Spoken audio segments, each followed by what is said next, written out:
एखाद्याच्या म्हशीला रेडकू झालं तरी बोलवा, खासदार तिथे येतील, पण खासदार मतदारसंघात कुठेच दिसत नाही असं पुन्हा म्हणू नका, अशी विनंती खासदार धैर्यशील माने यांनी केली आहे। खासदार धैर्यशील माने मतदारसंघात कुठेच दिसत नाही या मतदारसंघातील लोकांच्या चर्चेच्या अनुषंगाने खासदार माने यांनी हे विधान केलं आणि सभेत एकच हशा पिकला। लोकसभा निवडणुकीत खासदार माने मतदारसंघात फिरकत नसल्याचा आरोप झाला होता। हातकणंगले मतदारसंघात येणाऱ्या वाळवा तालुक्यात कामेरे गावातील आयोजित सोहळ्यात खासदार धैर्यशील माने बोलत होते।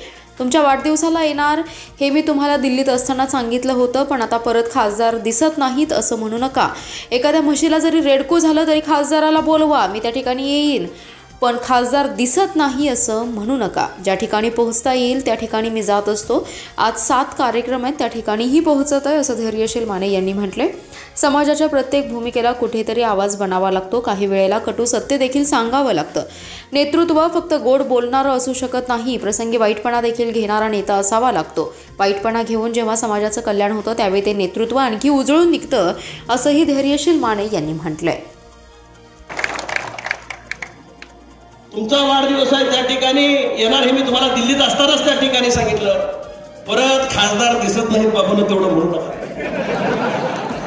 रेडकाचा जरी पिल्लू एखाद्या म्हशीला जरी रेडकू झालं तर खासदाराला बोलवा, तिथे येईल, पण दिसत नाही तेवढं म्हणू नका। जिथं जिथं पोहोचता येईल। आज 7 कार्यक्रम दिवसभरामध्ये आम्ही त्या ठिकाणी तुमचं चालू आहे काम मोठं, त्यामध्ये आम्ही हस्तक्षेप करत नाही, आम्ही रेडकावर बोलतो।